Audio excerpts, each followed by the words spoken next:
Right before we started the show, are we timely or what?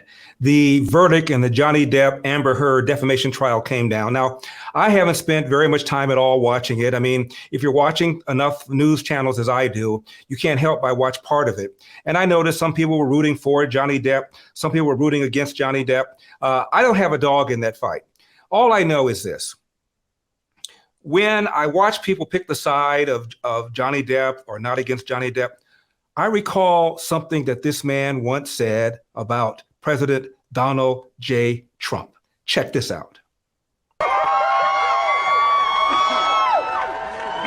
It's just a question. I'm not insinuating anything. By the way, this is going to be in the press. It'll be horrible.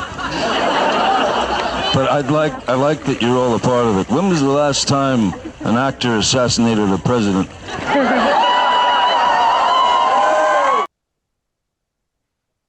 Notice the cheers.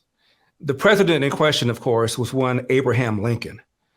And here he is speculating, when was the last time an actor assassinated? I'm not saying anything. This is going to make the media. So I put him on my list then. As far as his Pirates of the Caribbean movies, look, I'm not in his demo. He's not in mine. I suppose if I were 10 or 11 or 12, I would have enjoyed the Jack Sparrow stuff. But I watched part of it one time, and the guy just seemed drunk. So, as far as I'm concerned, I don't care one way or the other. But if you watch the verdict, it appears to be almost a clean slam dunk for Johnny Depp, because she has to pay him $15 million, although I understand there's some sort of cap on punitive damages, and she has to pay him $2 million. The point is, it appears that his reputation has been resurrected. But in all the time I've watched excerpts of the trial and people analyzing it, no one has said one word about the hideous thing this actor said about President Donald Trump. Yesterday, David Horowitz and I were talking about the 20 bonehead, angry, hate monger actors. I don't know whether or not Johnny Depp made the cut on the numbers 1 through 10. We only did numbers 10 through 20. All I know is that what a vulgar, hideous thing to say and to laugh about it, and essentially to joke about the assassination of arguably America's greatest president ever, Abraham Lincoln. Now, later on in the program, we're going to talk to Dave Capel, who's an expert on the Second Amendment. Why? Because Joe Biden said this. Remember, the Constitution, the Second Amendment, was never absolute. You couldn't buy a cannon when the Second Amendment was passed. You couldn't go out and purchase a lot of weaponry. You couldn't buy a cannon when the Second Amendment was ratified. Really? Let's find out what Mr. Capel says about that in just a few minutes, so please stick around for that. Now, I have a message for all my friends, a couple of whom I've known for 40 years, who no longer talk to me because of Donald Trump.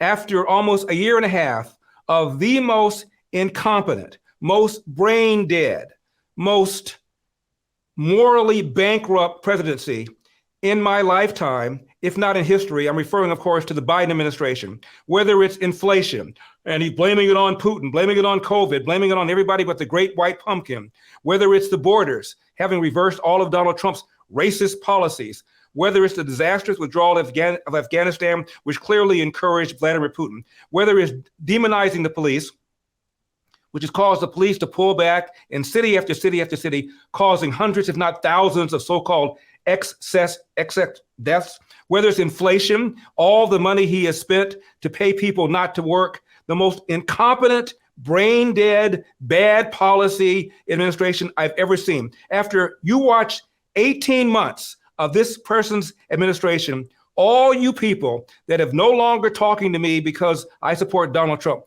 I have one final message for you.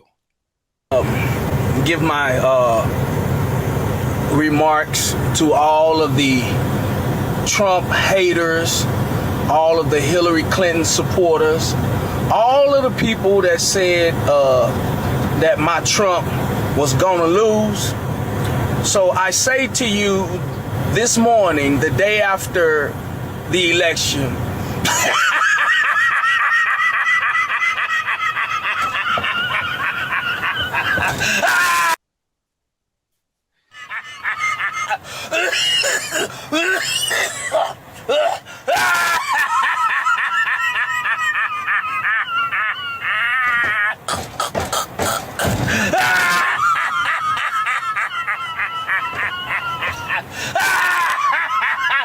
can't breathe. I can't breathe. I can't breathe. The only addendum, of course, is that it's not funny. It's not funny that people are seeing their raises outpaced by inflation. It's not funny all those military personnel who died in Afghanistan, the sacrifice of the men and women literally washed down the tube because this man precipitously pulled out of Afghanistan. It's not funny what's going on the borders. Some 1.6 million, if not nearly 2 million illegal aliens are now inside the interior. We have no idea who they are, where they're going, or whether or not they're going to show up for their court date. But for judges resisting Joe Biden, who wanted to repeal Title 42 and wanted to repeal the Stay in Mexico program, the borders would be in even worse shape. These things are not funny. But for crying out loud, if you have not rethought your hatred of Donald Trump after watching this brain-dead man stumble through the presidency for the last 18 months, you're the moron.